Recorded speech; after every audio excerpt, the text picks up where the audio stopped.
Hello, everyone, and welcome to Blogging Theology. And today I'm delighted to talk to Omar Hussein. Assalamu alaikum. Walaikum salam, Paul. It's good to have you on. Omar is a host on the Narrative House podcast, which I'll link to below, and is also a khatib and speaker. He has delivered numerous talks on Islamic and political issues for over 2 decades. And over the last 17 months in particular, he's spoken regularly about Palestine at universities. And masjid as well, and community events. He is originally Palestinian and the son of a Nakba survivor.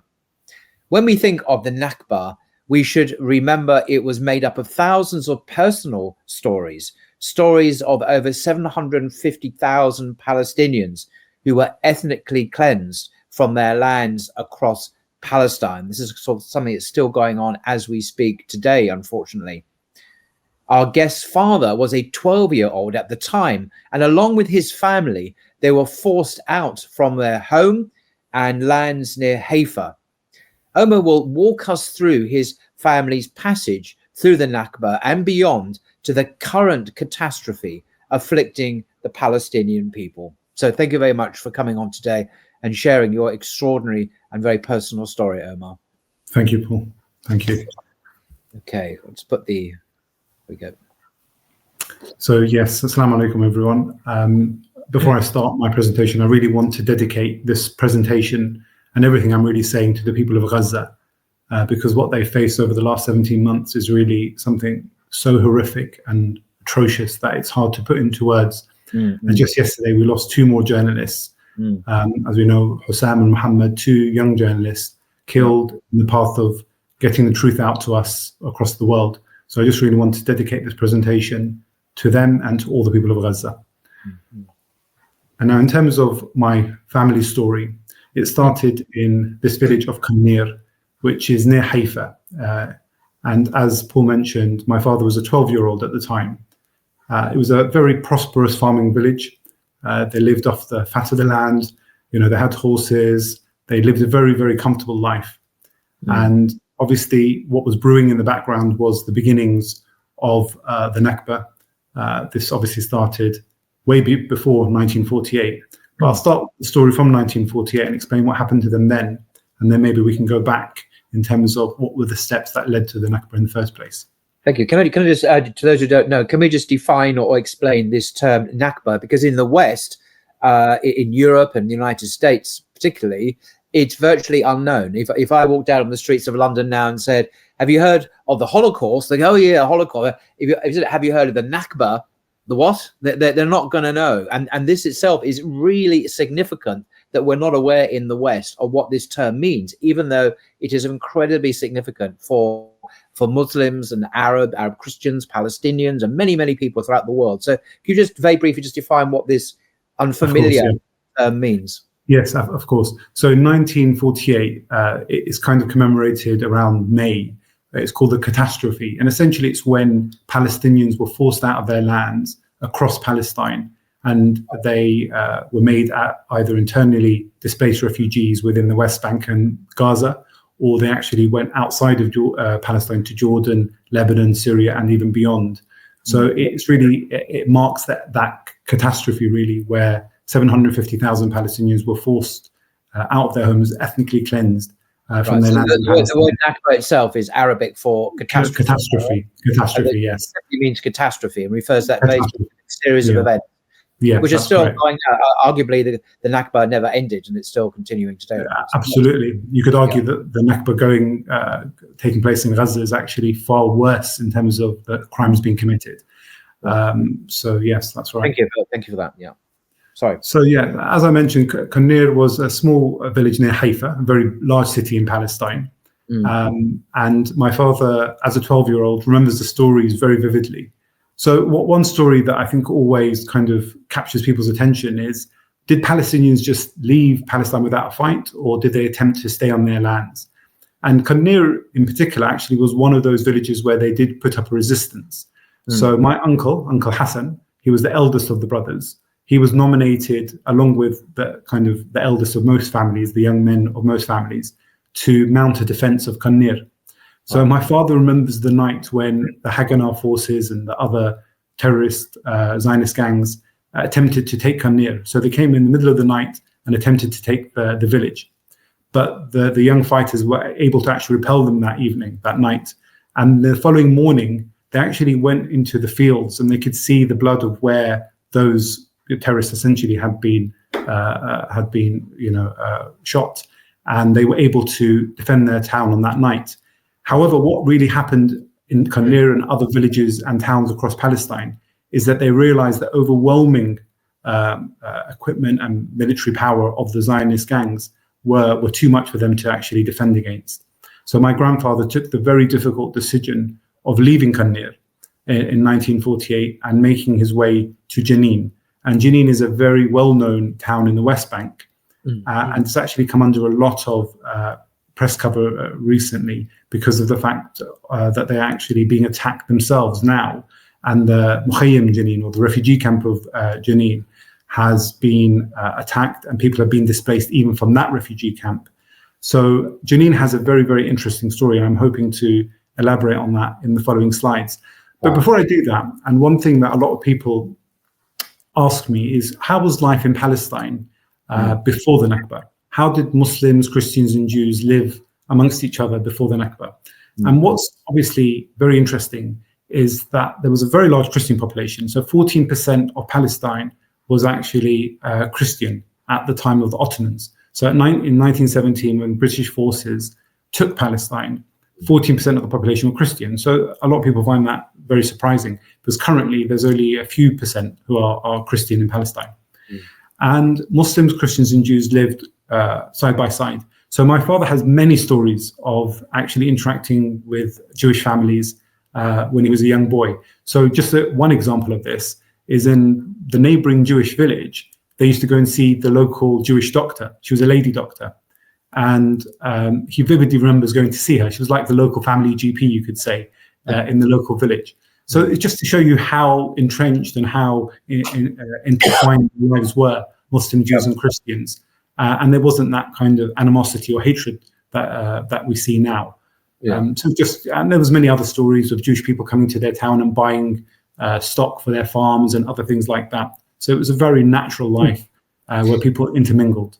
It's also, I mean, I don't know much about this, but it strikes me that the Palestinians, the Christians, the Muslims, and the Jews all look quite similar in some ways ethnically. And many of the Zionists today we see, like heading up the government, they look like Europeans. They look as if they're from England or something. They look and dress very differently from these people in these photographs who looked indigenous to the area, who actually looked like Palestinians or Jews who've been there for centuries, perhaps. That's correct. There was the Jews and Christians had been there for literally centuries. So they spoke Arabic. It was that they saw themselves culturally very much like the indigenous Palestinian population. There was no real difference in that way. You may have heard stories where people would look after each other's babies during religious festivals. So, if it was a Jewish festival and they had very young children, they may take them to their Muslim neighbors and vice versa. So that's the extent to which life was very normal amongst people of different faiths during, the period before the Zionist occupation. Okay. So the Nakba, as we mentioned, was 750,000 people that were displaced from their homes, forcibly displaced, ethnically cleansed. And about 15,000 people were killed. The numbers could be way higher, but this was what was reported at the time.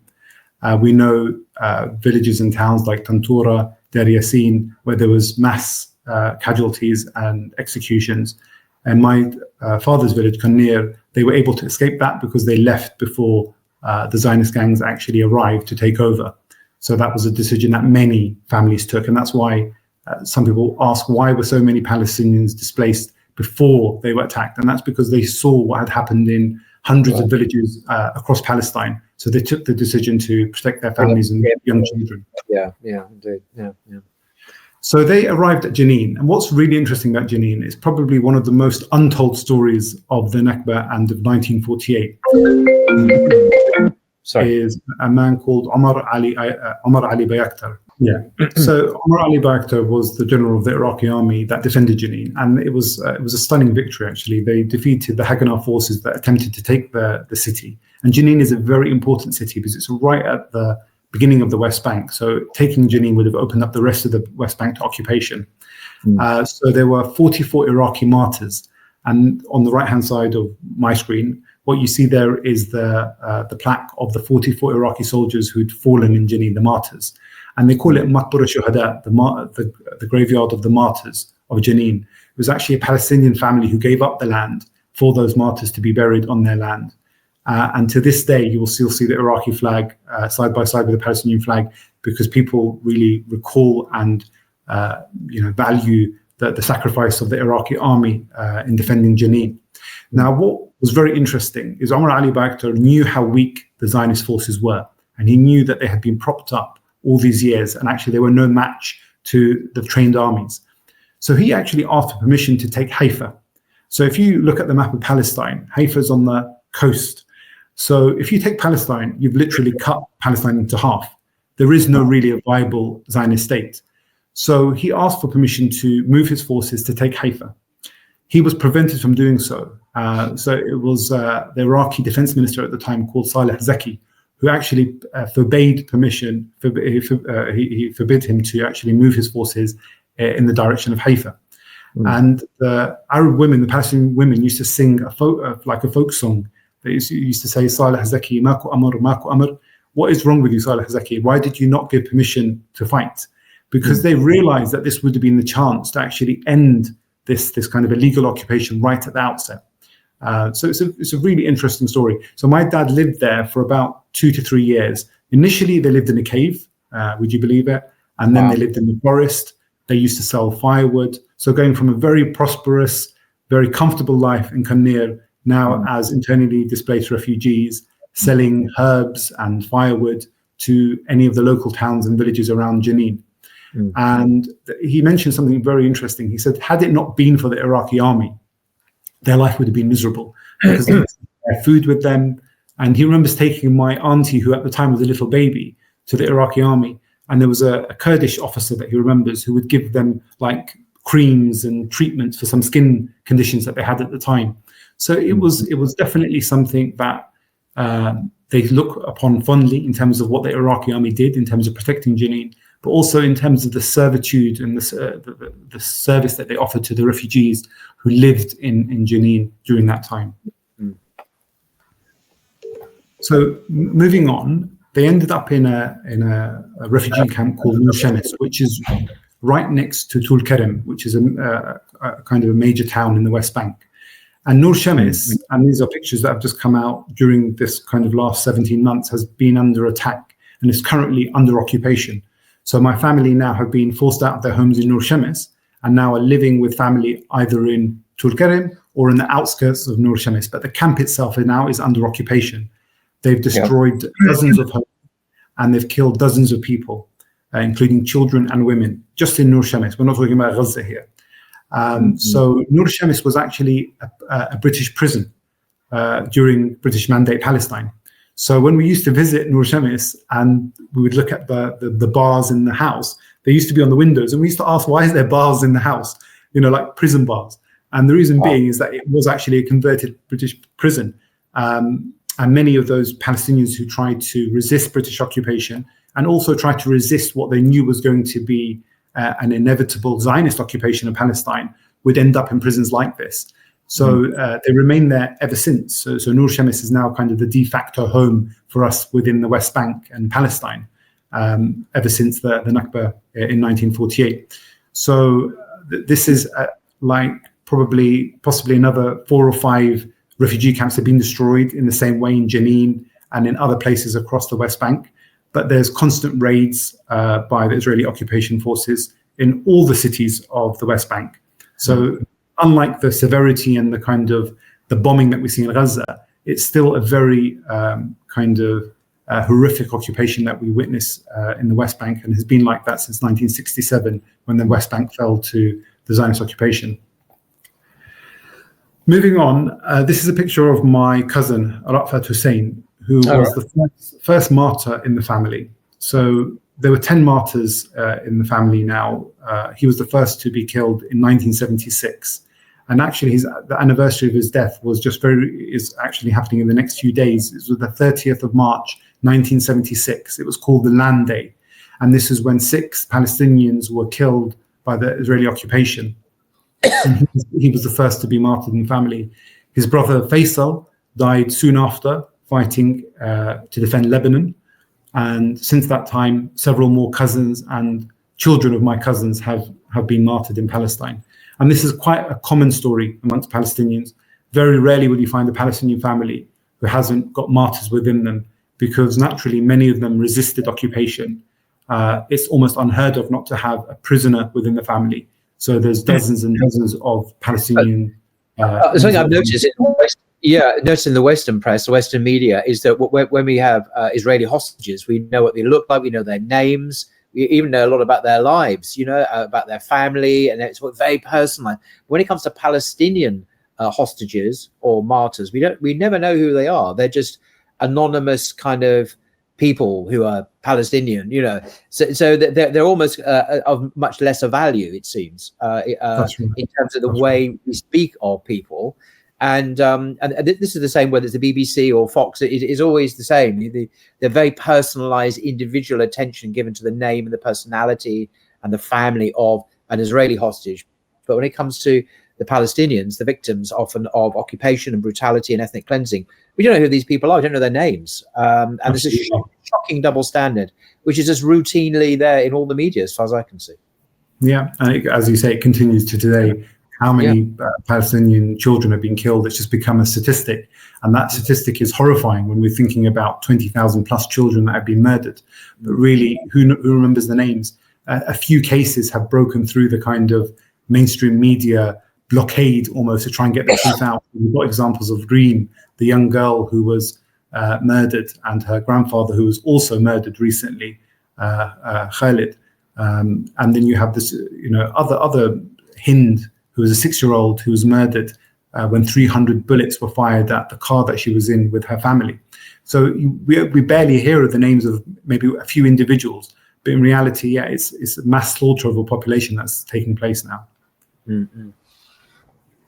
So I think it's really important when we look at Palestine not to think of 1948 as the starting point, or not even the 2nd of November 1917, which is when the Balfour Declaration was made, because there was an event or events that were much more important that took place prior to this date that are often forgotten and not discussed.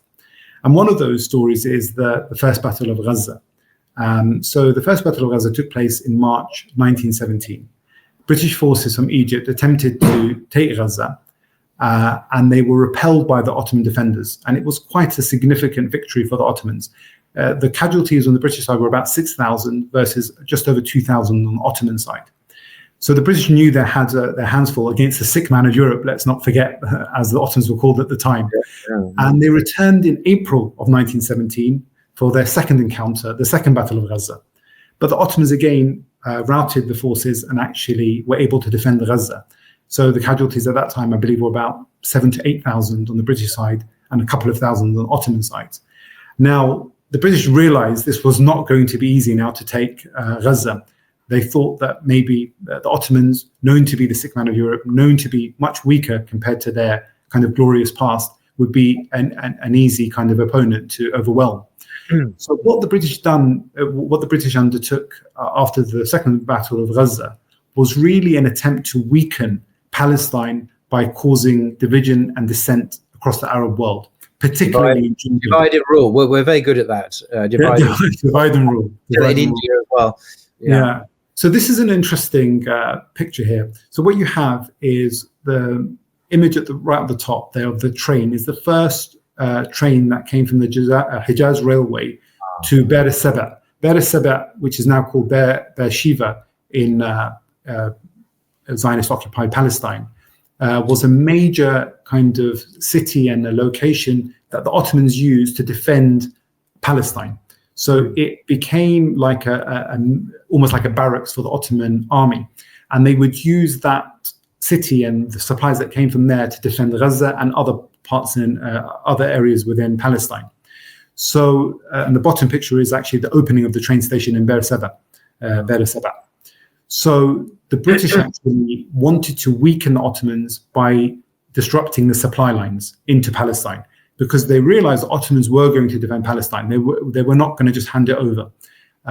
So what you have is the Hejaz Railway that runs from Ottoman Turkey through Syria, through to Palestine, Jordan, and other areas within the Arabian Peninsula. So he went as far as to Medina, as we know. Yeah. And there were other important areas such as Aqaba, which is a major port city within Jordan. Famously. So this was really the beginnings of the Arab revolt. So you have Lawrence of Arabia working with the Sharif of Mecca, Hussein ibn Ali, to weaken, as you said, to divide and rule the Muslim world.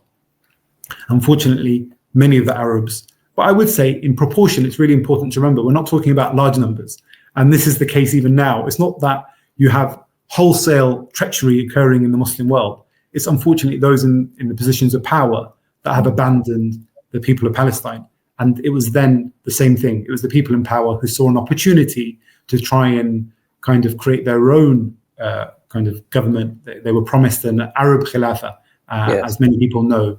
The McMahon-Hussein correspondence between McMahon, who was, I think, the High Commissioner in Egypt at the time, and Hussein ibn Ali, was that they would promise them an Arab Khilafah, a whole swathe of land that would be under their rule.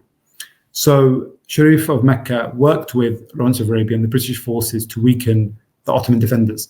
So actually these pictures, these photos were taken by myself 2 years ago, just before the genocide on Gaza. So this was in the summer of 2023. And the image on the left-hand side is actually a close-in shot of the Yarmouk bridge, where the Hejaz Railway crossed from Syria into Jordan. And as you can see, it's been blown up. So this is an area where the Hejaz Railway was blown up by those attempting to kind of create this disruption within Jordan. And the image on the right is within one of the castles in Aqaba. So Aqaba also fell to the Arab revolt. So these were two really instrumental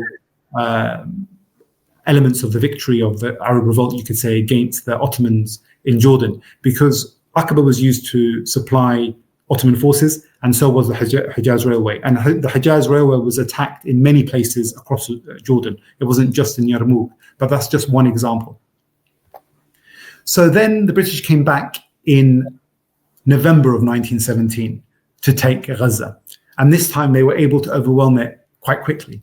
So within a couple of days, on the 1st and the 2nd of November, they pretty much secured their victory over Gaza. And Beer Seba actually fell a day earlier, on the 31st of October 1917, because the British actually diverted troops there, knowing of its strategic importance. On the 7th of November, Allenby himself walked into Gaza. And it's really interesting that a lot of people are fixated with the date, the 2nd of November, 1917, because that's when the Balfour Declaration was made. But this is a really interesting clip, newspaper clip. The British captured the historic city of Gaza, and that actually occurred, obviously, in the early days of November. And it was on the 2nd of November, 1917, that the Balfour Declaration was made. So when people think of the Balfour Declaration as almost kind of a promise for a Jewish homeland, they have to remember that what the British needed to do first was actually take Palestine, to give that promise to the Jewish people that they would have their own homeland on the homes and the lands of Palestinians. So, you know, it's really important to remember this part of history, the 1917 campaigns of the battles of Gaza. And now when we think of Gaza, that's kind of the last defense of Palestine. There's something quite, you know, symbolic about that as well. A few years after the fall of Gaza, it was only 7 years later, the Ottoman Caliphate or Khilafah was abolished. This was the last Caliph who was sent into exile. And it's really important to kind of understand how the Khilafah viewed its responsibility towards Palestine. Because what we have to remember, we're living a very kind of limited part of the history of Palestine. It's 76 years of occupation, Zionist occupation. And we know that the Crusaders occupied Palestine for about 90 years. But for 1,200 years prior, what had happened is that the Muslims had ruled this land, all the way from Umar al-Khattab the second Caliph of Islam, of the Muslims, all the way through to the last Ottoman Caliph, they were actually ruled by Muslims. So the Ottomans ruled Palestine for 400 years. And we have to remember, when we're looking at Ottoman Palestine, it was very much an integral part of the state. Unlike how we see lands today where Palestine, Jordan, Syria, Lebanon are all separate, they were actually very much one piece of land. The way I like to kind of compare it now, when you're traveling between Middlesex and Essex, or up to Oxfordshire and Nottinghamshire and wherever else in terms of within Britain, you don't, when you're on the motorway and you're crossing these different counties, you never look at them as different areas. You just see them as all part of one larger country. And you didn't need a passport, presumably, for a student from Damascus,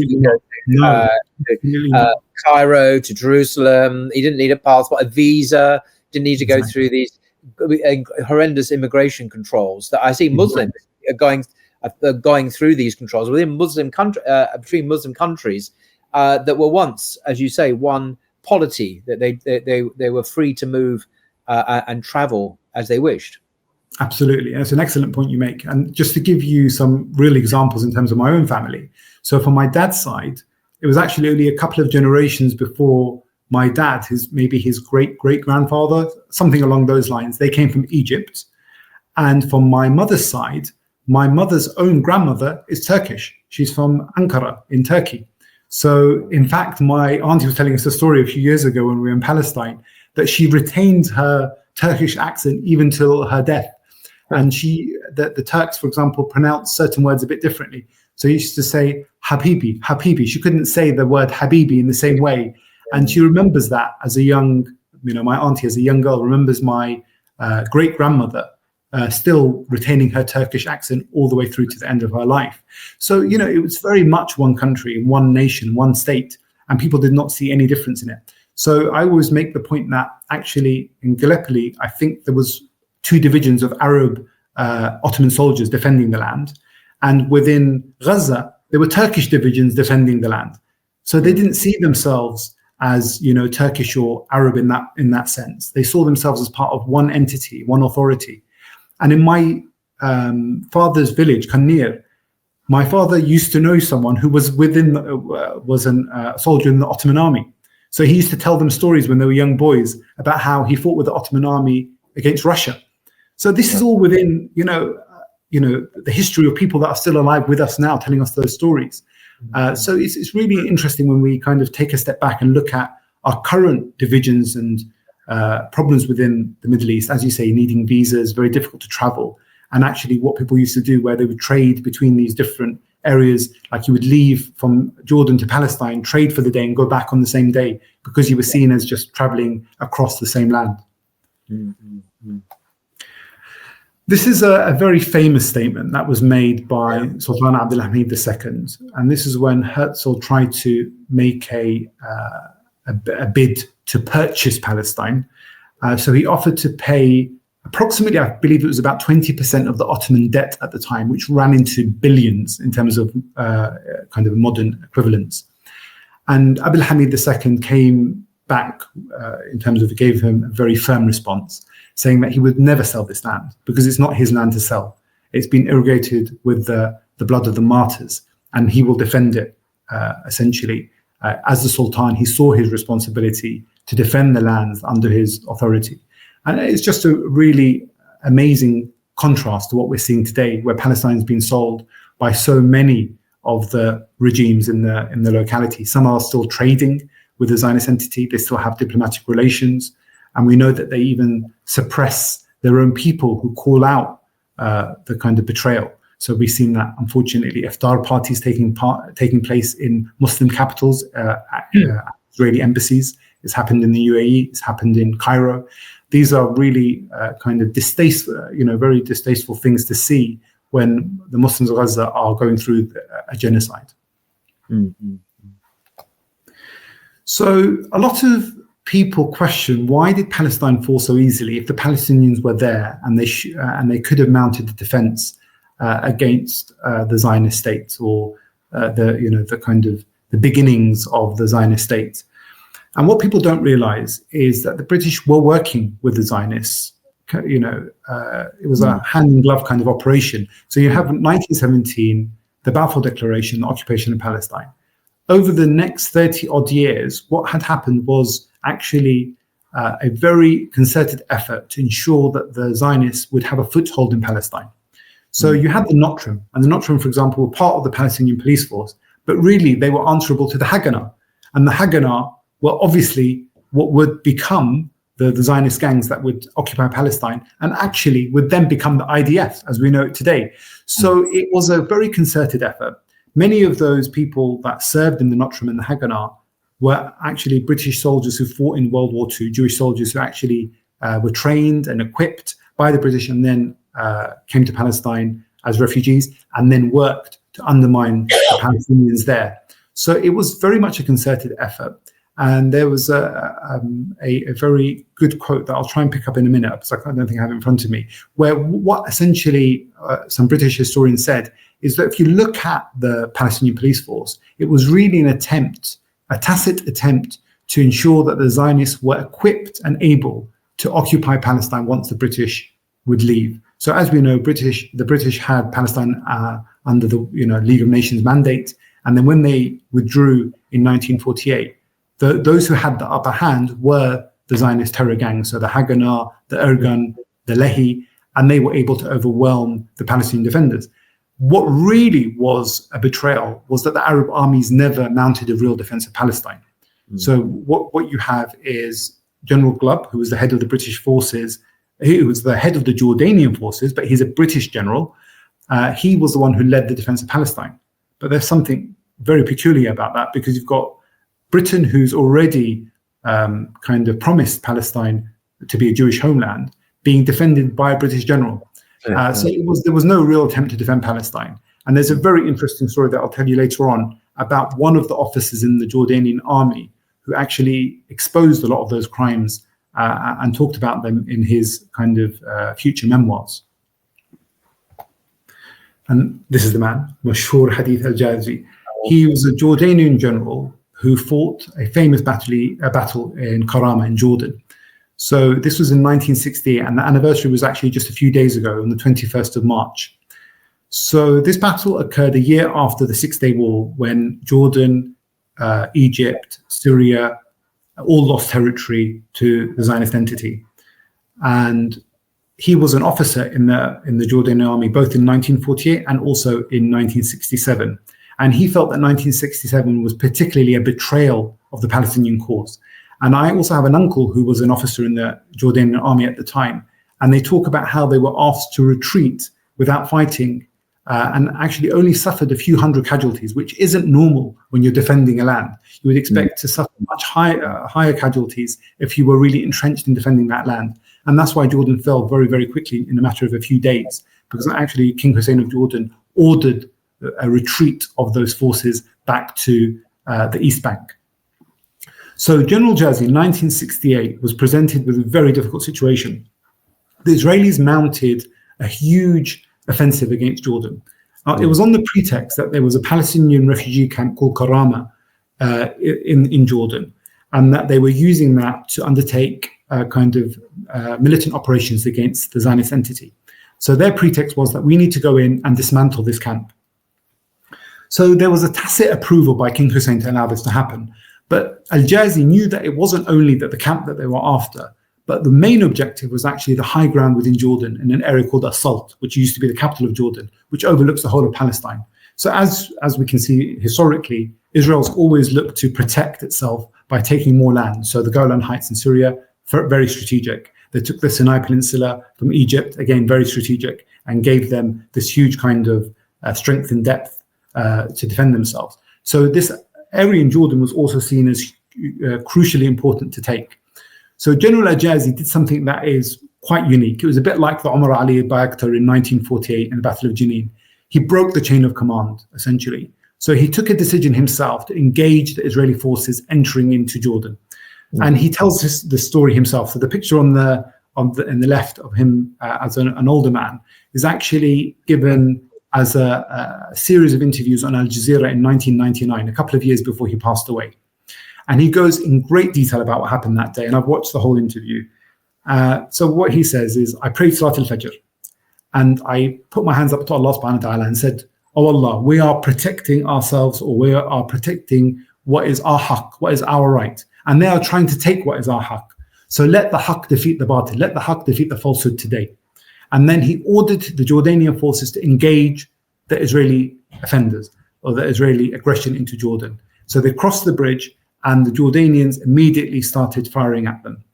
And he also did something quite amazing, and this is again in an Al Jazeera documentary, and it's mentioned by a British historian actually, that he asks all his officers to take an oath on the Quran. He goes, I'm asking you to take an oath that you will fight to your death to defend Jordan against this aggression. And he made them all do that, and he made them go to the front lines and fight with the soldiers. Now you have to remember, Jordan was much weaker in terms of militarily compared to Israel. They had no air force, while Israel had an air force. They brought in 30,000 soldiers to mount the invasion of Jordan. But the battle went in the favor of the Jordanians. And at one point in the battle, he says that we had managed to repel their ground forces, so they brought in their air forces into the battle. And they used like artillery pieces to act as kind of anti-aircraft missiles. And they managed to down 7 Israeli jets that day. And at one point, he goes, as the bombs were falling, he said, maybe I've caused the Jordanian army to be destroyed this day. Because he could not believe the overwhelming force they were using to overwhelm the Jordanian defenses. But they were very successful in the battle. And actually, about 4 hours into the battle, King Hussein of Jordan calls up Jerzy and says that the Israelis are offering a ceasefire. Jerzy does something that is completely unprecedented. He puts the phone down and disregards the order. Wow. And he continues to fight, and he achieves a very, very famous victory. The real stats will never be told, because we know that the Israelis will never admit their real casualties. But the Jordanians estimated that there were somewhere in the region of 1,200 to 1,400 Israeli casualties that day, which was a really huge victory, with much, much smaller casualties on the Jordanian-Palestinian side. The Palestinians actually fought with the Jordanian army side by side. So the Palestinian fighters fought alongside the Jordanian army that day. So General Jerzy has a very, very interesting story, because a few years later, we have Black September. And this is when Palestinian militias are attacked by Jordanian forces. And it's essentially a civil war within Jordan between the Palestinians and the Jordanians. General Jerzy is the chief of staff of the Jordanian forces at this time. And his wife tells the story. She says that he was very concerned for the life of a Muslim, and he never wanted to engage in anything haram. So he refused to use his power within the Jordanian army to engage in the civil war. And he actually resigned during that period. So he's a very unique general, and he's an example, I think, to many generals out there, that you can retain your Islamic identity and understand the importance of looking after this ummah. And during his interviews, for example, with Al Jazeera in 1999, he says that normalization is an absolute betrayal. And he predicts something that I think is inevitable. He says there will finally be a showdown between the local Arab armies and Muslim armies and the Israeli occupation, because they have no intention to bring peace to this land, and it will ultimately lead to war. I think he was a man who was ahead of his time, and he knew what betrayals were going to unfold in the years after his death. Mm-hmm. So this is a really interesting map that I like to show people, because a lot of people tend to talk about Palestine through a modern lens. And they look at it from the lens of maybe British Mandate Palestine, or a kind of a nationalistic Palestine. But Palestine, as I mentioned, was part of a wider administrative area called Blad al-Sham. And on the map on the left is the Blad al-Sham of Umar al-Khattab. So when Umar al-Khattab took over this area, he created the administrative areas within that region. So if you look at the map very carefully, what you'll see is Palestine is right at the bottom left-hand side. That covers all the way from Gaza. It covers Beit al-Maqdis, Jerusalem, Nablus, and other northern towns in Palestine. But you will also notice there's other places within Palestine, which is like Tiberias. This area is actually under Al-Urdun, which is Jordan. So Jordan, modern day Jordan, as we know, is on the East Bank and has no reference or relation to what Al-Urdun was previously. So you have the south of Lebanon, the north of Jordan, and parts of modern-day Jordan that fell under the administrative region of Al-Urdun. And then you have Dimashq, which is from Damascus all the way through to pretty much the whole modern-day Jordan. And you have Hims, which is like in the central part of Syria, and then you have Qanasirin in the north of Syria. And you can even see that takes up part of southern Turkey. So you can see it's a completely different map to what we're used to today. And the reason being is Muslims never viewed themselves in that way, in that kind of nationalistic lens. They understood that they were part of a much bigger state. So this was a region called Blad al-Sham, which we would call a walaya, a district, a region. And that was part of, obviously, a much bigger Islamic state, which covered the Arab Peninsula, and then we know it covered Egypt, and it covered many, many more areas in the years, Iraq and Iran, etc., and many, many other areas after the death of Umar al-Khattab, radiallahu anhu. And the map on the right is actually the administrative regions under the Ottoman period. And what's really interesting about this, and I want you just to focus on one area, Haifa. So Haifa in red. My father would have lived just to the east of Haifa in the town of Kannir. That actually falls under the Vilayat. So what we view today as Beirut and Lebanon and Palestine were all intermingled. And I think some people, unfortunately, the reason why they feel that they have to talk about Palestine in a modern lens is almost as a rebuttal to the Zionist accusation that there was no Palestine. But that's actually a false argument. There's no need for you to go down that argument. The argument about Palestine being occupied is about the right of people to a land. So people, whether they're Muslim, Christians or Jews, lived in a land that they owned. They had deeds to houses, they had deeds to lands, they farmed this area, they lived in these lands for centuries. They were the rightful owners of that land. So when we look at Palestine, it's not about whether the Palestinian map as we know it today was occupied in 1948. It's really about the principle of how land was taken by force through ethnic cleansing and murder and actually replaced by settler colonialists.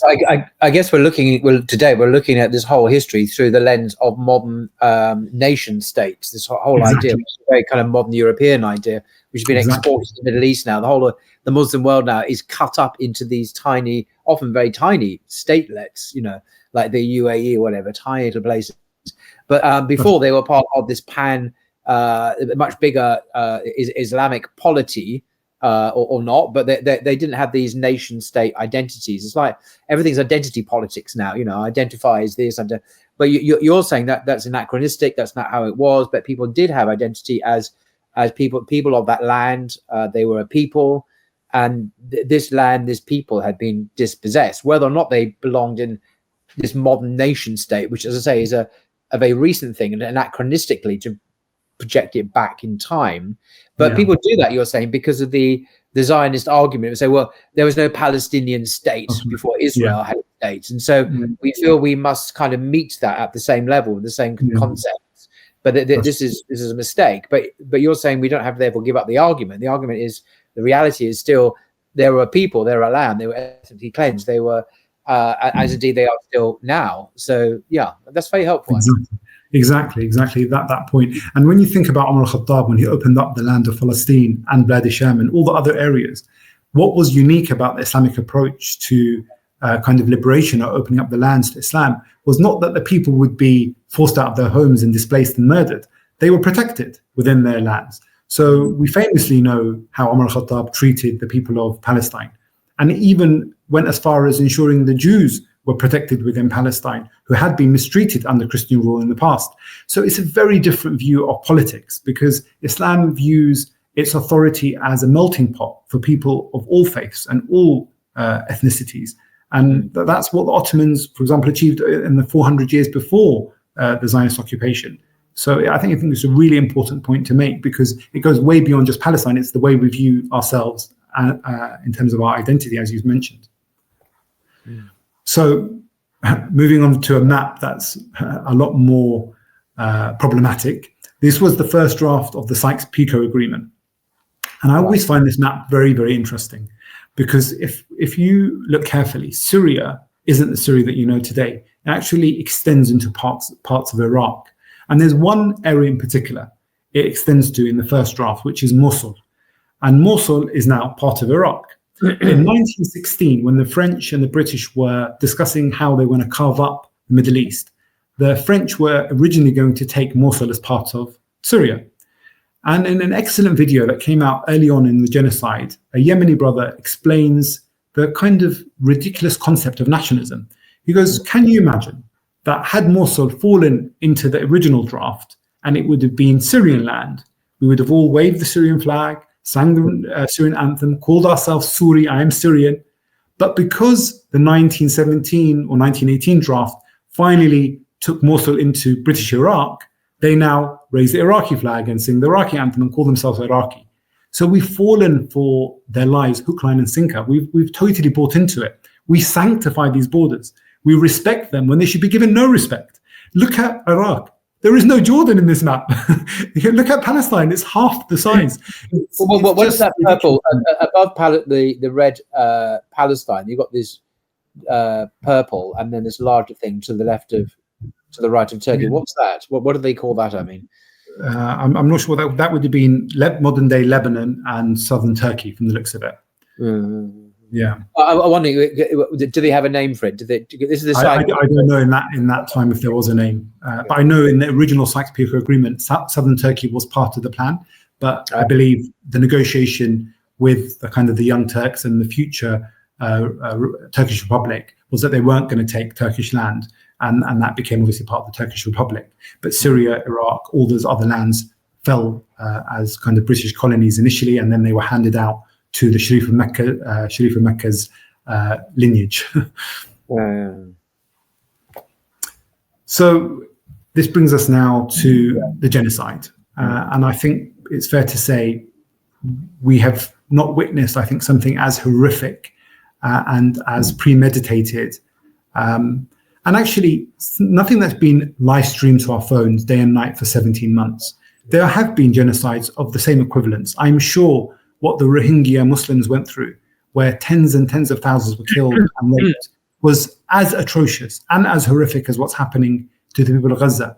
I'm always reminded the IDF's words, or the Israeli government's claim that the IDF are very surgical, they only take out very precise locations, avoiding any civilian damages. And here we have, and there are many scenes like this, of a scene of utter devastation. The only historical analogy I'm aware of is Nagasaki or Hiroshima, where nuclear weapons, atomic bomb rather, was dropped on these cities in Japan, where of course the intention was to destroy the whole city, and that's the only equivalent. Clearly, that calls out the lie of this, because you can see the systematic devastation for miles and miles and miles. There's nothing surgical about this. It's no. It's very, very intentional. In fact, there was a report that just came out that Halevi, the head of the Israeli, the IDF, and Netanyahu apparently had a bust up in one of the early kind of calls or early kind of emergency cabinets following the attack on Gaza, where Halevi said that they attacked 500 targets, and Netanyahu said, why haven't you attacked 1,500 targets? He said, why haven't you attacked 5,000? He goes, because we don't have 5,000 targets to attack. Even the 1,500 they were attacking were killing tens of thousands of civilians. If you're saying 3 times that, you could just imagine what the casualty figures would have been. They're already well over 100,000 based on the lowest estimates, really. I mean, the School of Tropical Medicine, I believe, in London, estimated at the end of June 2024, there were over 65,000 Palestinians killed in Gaza at that point. And that was still, 7-8 months ago. So you can imagine the numbers are easily over 100,000. Not to mention the kind of premeditated attacks on hospitals, on journalists. So the 2 journalists that were martyred yesterday, they take up the toll to now 210 journalists murdered in Gaza. That is unprecedented. In the whole of World War II, you didn't have that level. Mm-hmm. And World War II lasted for 6 years and encompassed most of the world. Mm-hmm. But you're talking about Gaza, which encompasses a tiny population of 2.5 million people. And yet you have 210 journalists that have been murdered. It's really off the scale. 80% of masajid have been destroyed or damaged. The 3 churches that existed have been destroyed or damaged. Schools, hospitals. We've all seen the videos and the images ourselves. There's nothing to be hidden. It's all in plain view for the world to see. And And this is just one of those masajid that have been destroyed. And in fact, there's been, I think 3 were attacked yesterday. So something along the lines of 1,000 masajid have been destroyed or damaged. Over 80% of all the masajid in Gaza. This is a really, really powerful image that I used at a talk recently. And it's about the story of 2 churches. The story of a church in Gaza, the 3rd oldest church in the entire world, and the church in Al-Quds that Umar al-Khattab was famously asked, would you like to pray here? And he refused with a very, very well-known answer, which he said, if I was to pray in this church today, it is possible that Muslims in the future will take this decision of mine to mean that they could take this church as their own. So I often find it quite unbelievable that the Muslims are the ones being demonized in the media.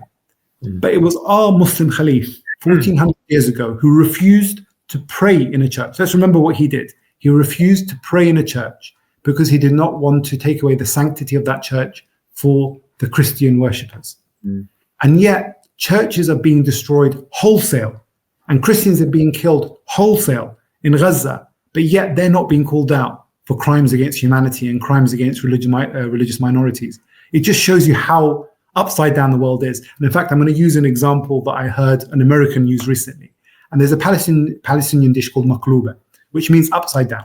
You cook the meat at the bottom, the potatoes and everything else, and then you flip it over.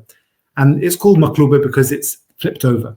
He goes, the world has become maqlouba. It's all upside down. And that's the only way I can describe it. I don't have the words anymore to describe the anger and the frustration that we all feel when we see that a genocide is being enabled by the media, by politicians, by the Muslim regimes.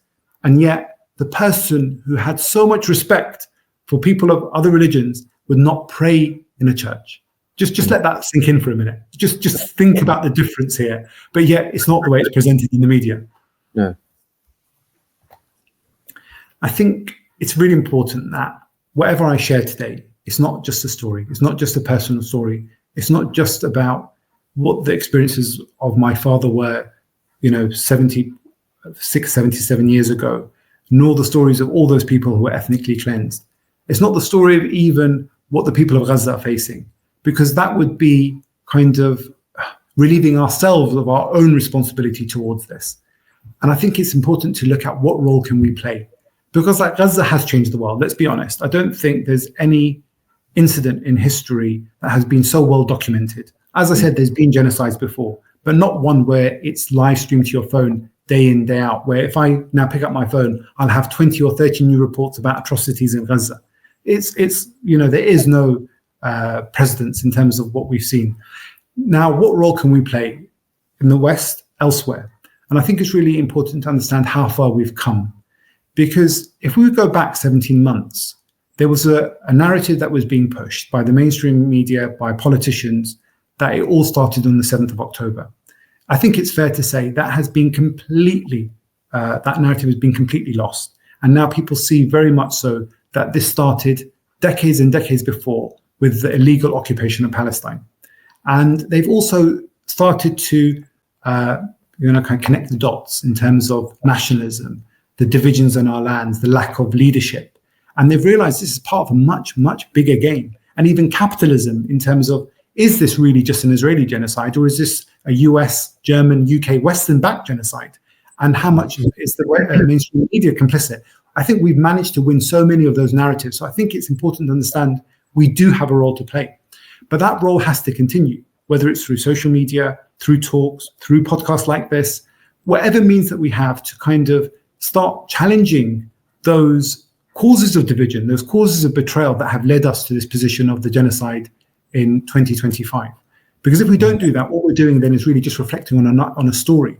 And that's not what we as Muslims should do. Mm-hmm. This image is of 4 Muslim countries being bombed: Lebanon, Syria, Palestine, Gaza, and Yemen. That is the reality. It's not even just Gaza that's being attacked. We're being attacked across various countries, but yet there is still no response from those who have the means to do something about this. I mean, at the very least, where are the diplomatic measures? Where are the economic sanctions? They're not happening, let alone military intervention from those who are capable. And in fact, I just want to mention something and amplify a message that the journalist Hossan mentioned before he was martyred yesterday. He said, "Where are you, O people of UAE? Where are you, O people of Saudi? Where are you, O people of Jordan and Egypt?" The people of Gaza have repeated this call. There are hundreds and hundreds of videos of them pleading with Muslims, pleading with the local Arab people, the regimes, the armies, to rescue them from this genocide. And it's something that should be very natural. In fact, if I may interrupt, I hear what you're saying, and of course, we'll completely understand that. But to be devil's advocate for a second, countries like Jordan, for example, are very, very weak countries. I'm not putting them down. They are just very. They have very little power. Indeed, they're wholly dependent on the United States and to some extent Britain as well, just to exist. And what realistic hope is there in Jordan, in league with Lebanon, in league with Egypt, and so on, to actually, because they're not confronting Israel, they're confronting the United States, because the two are one. Israel is the 51st state. I know Canada's supposed to be the 51st state, but you know, there's more likely to be Israel, in fact, in de facto, if not in reality, not legally. One is saying, in effect, that these countries should go up and take up arms against the United States, which is by far the biggest superpower in the world, plus Europe, of course, because Britain will then throw in as well. Is this a winnable war, is what I'm trying to say. It's not that the frustration is real and authentic, but is it winnable? Or are we just throwing ourselves against Israel because it's so unjust and we're just so angry? Do you know what I mean? Or is it suicidal? Or is it suicidal? Ultimately, we would lose because we don't have nuclear. The Muslim countries don't have nuclear weapons in the Middle East. America has it all, and Britain, and and so it's just this asymmetry of power that strikes me, despite our rage and our justified anger. But realpolitik, what options are there really on the table for us? I'm so happy you asked this question, because I think this is such a crucial question, and it's essential that Muslims start thinking like this. Now, I was asked the same question by an Egyptian at a talk I gave at a London university a few months ago. And he said to me, "What do you expect Egypt to do?" He's Egyptian. "What do you expect Egypt to do?" He goes, "If they act, the American base in Qatar will devastate Egypt." He goes, "What do you expect us to do?" So I asked him a question back, actually, and it completely floored him. I said, "Okay, I'll ask you a question instead. Israeli forces invade the Sinai. What should Egypt do?" He waited, and then he was compelled to answer it the way he had to answer it. Egypt should defend itself. Yeah, of course. So it's really interesting.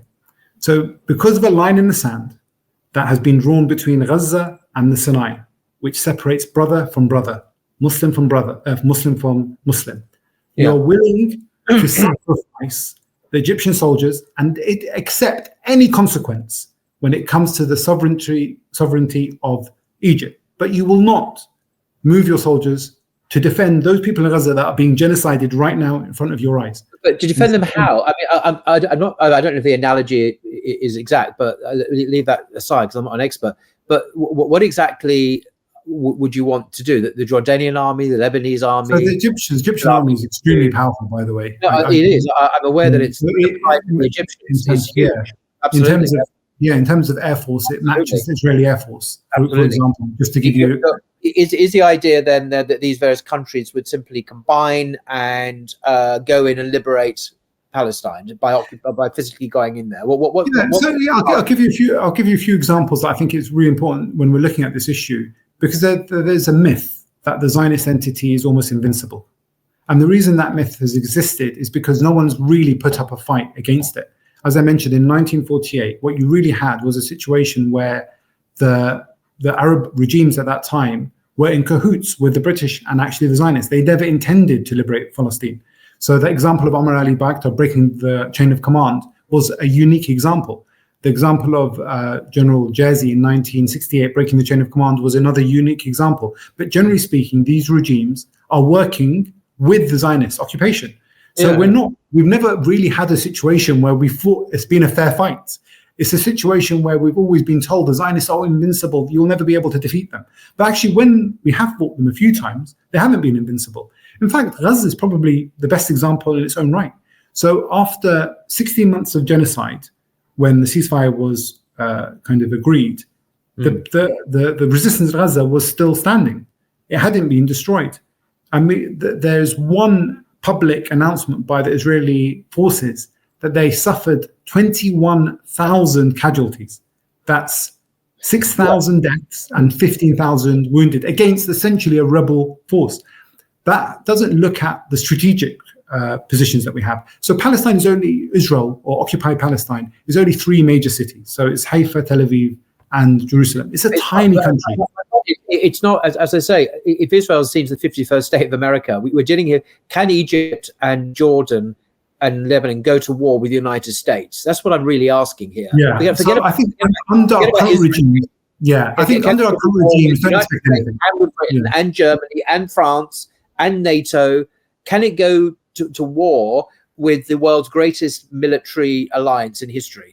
And succeed and beat them. That's kind of how it seems to be. It's not really to do with Israel. Israel is propped up militarily, by America, financially by America and Germany and Britain to some extent. But if you look at the real powerhouse, it's NATO/United States.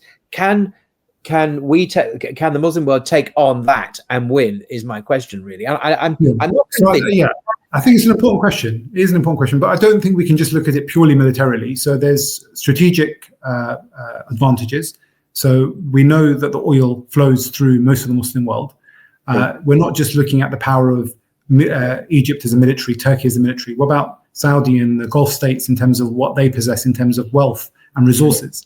The fact that we do have a nuclear power that is in striking distance of Israel. So nuclear power, nuclear capability doesn't become Pakistan. So I think we have to look at all the advantages that we have. I agree with you. It's unlikely that you're just going to face Israel alone. But having said that, public opinion has never been weaker for Israel in the United States as it is now. So that's part of the narrative that we're winning. And that's part of the narrative that we have to continue making, that why are you devoting so much of your resources and potentially soldiers and people that will die for a cause that we don't believe in? So I think we have to look at all our, options available to us, both strategic, diplomatic, economic, and militarily. They haven't even, like when we talk about Jordan. So for example, one of the things that Jordan does have above Israel, which is not in terms of its huge military, but it's still not a tiny military. It's 150,000 soldiers, well-trained soldiers. It has high ground. So Jordan actually can overlook the whole of Palestine. I don't know if you saw that clip where Trump put a pen on a desk and he goes, Israel's like this pen on my desk. It's too small. He says what people don't say openly. He's the kind of guy, he says it out loud when you shouldn't. But he's realized, hang on, you can't defend Palestine. It's actually not possible to defend it. It's too small. It's actually too small. So from the widest point of Palestine to the whole width of Palestine, it takes 2 minutes for a fighter jet to fly over it. 2 minutes. So it's not a land that you can defend.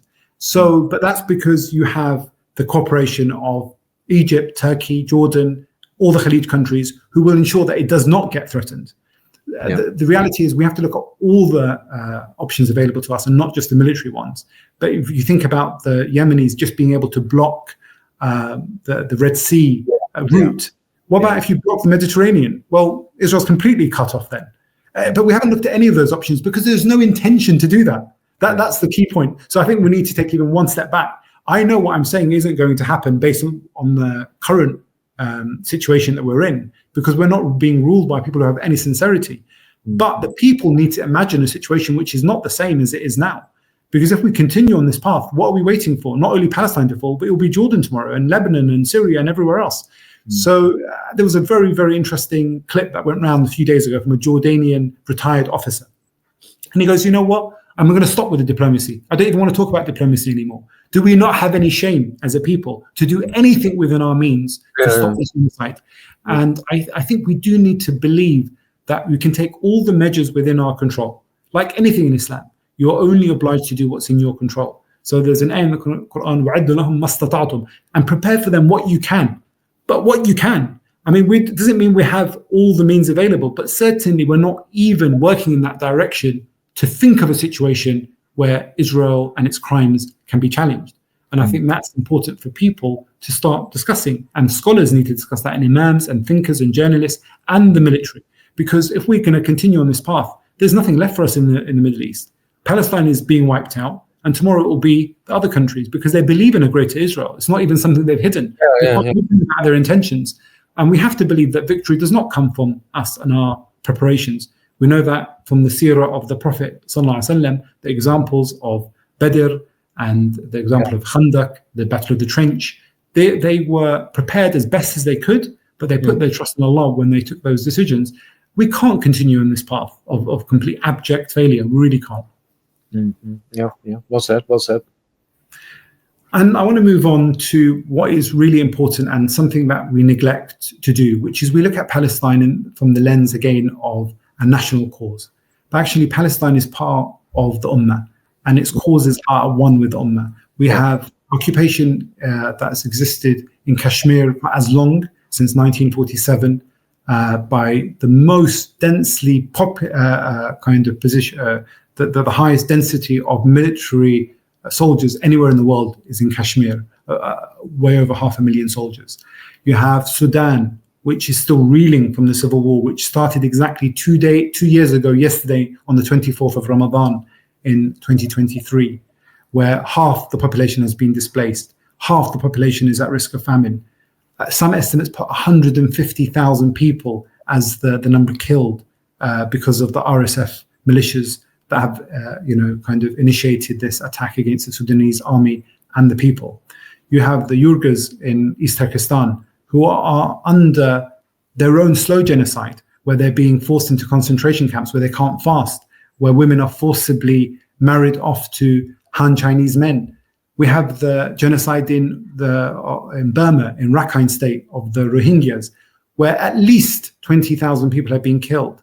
And actually, just a couple of days ago, a boat trying to escape the persecution from Burma was capsized off the coast of Bangladesh, and people died there. This is the reality that we're facing. And I think we really do need to understand our cause as Muslims should never be nationalistic. We need to elevate that discussion. And we need to remember the people who have suffered so much across the world. It can't just be Palestinian cause or Syrian cause or Lebanese cause or Yemeni cause or Kashmiri cause. We're all one ummah. And I think it's very important we continue amplifying that. This is something I put together a couple of months ago in a talk. A striking image, yeah. And it's actually based on a hadith where the Prophet ﷺ says about asabiyya. And asabiyya is like it captures all the different types of division, be it based on racism or tribalism.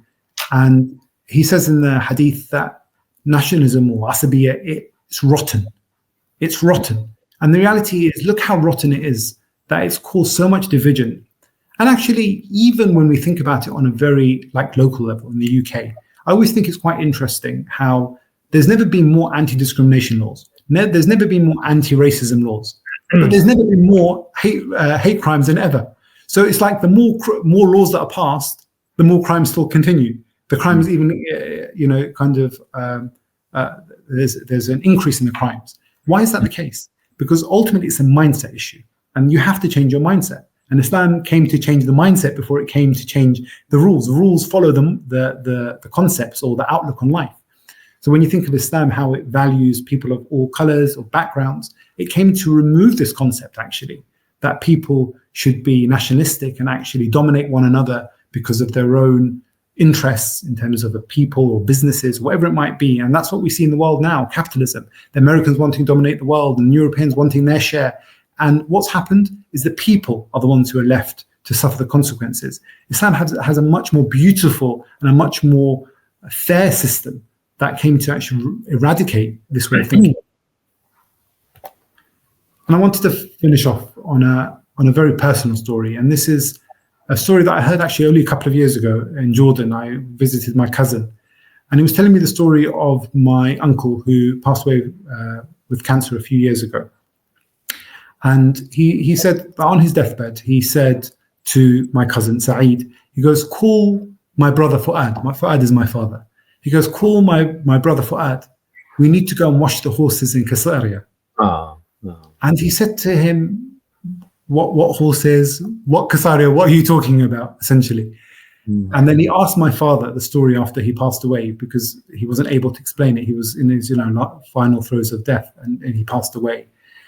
And he said to him, when we were young children, we used to accompany our father, and we used to wash the horses in Kasaria, which is about 10 miles, maybe less than 10 miles from where they lived in Kanir. And it just made me think that when people talk about Gaza, people can just give up their land. What's the big deal? It's not that significant. They can just move to somewhere else. But this is the memories that go with you for a man that lived, whatever it was, 70 odd years, but he remembered the story of washing the horses in Kasaria. And this is what kind of moved him at that time as he was approaching his death and meeting his creator. And I just think it's so important to remember when we look at the people of Gaza. Some people ask me, why didn't they just give up? Why didn't they just give up their land? But actually, they believe in the cause. They believe in the cause that Islam gave them. They believe in the sacrifices that they're making. And I think we need to be the ones who sacrifice with them and not just cheering them from the sidelines. I think that's a very important message to your listeners, that we have a role to play and we shouldn't kind of underplay that role. Mm-hmm. Okay, well, that's very, very moving indeed. Thank you very much for that. And I do recommend, if you want to read more about this, the book by Professor Alain Pape. He's actually an Israeli historian living in Britain now, The Ethnic Cleansing of Palestine. And it says on the back, the 1948 Israeli War of Independence, as they call it, involved one of the largest forced migrations in modern history. Around 1 million people were expelled from their homes at gunpoint. Civilians were massacred, and hundreds of Palestinian villages destroyed. Denied for almost 6 decades, it had it happened today, it could only have been called ethnic cleansing. And of course, it is happening today. So this was written obviously before the latest installment of that. And this is based on meticulously researched, using a lot of archival documentary evidence, even from IDF archives that he's managed to dig out. So this is all very, using primary source materials. He's a professor of history, he's an historian, meticulously researched about the Nakba and why we need to remember it, because it's still ongoing. It's not just historical fact, it's historical present as well, very, very sadly. And we're all accomplices in the West now for enabling this from day to day. But thank you very much, Omar. It's fascinating to hear such a personal story from your father, your uncles and cousins and whatnot, great aunties and great grandfathers. And it really helps to give it that personal touch, which we need really in this day of multimedia. So really appreciate that.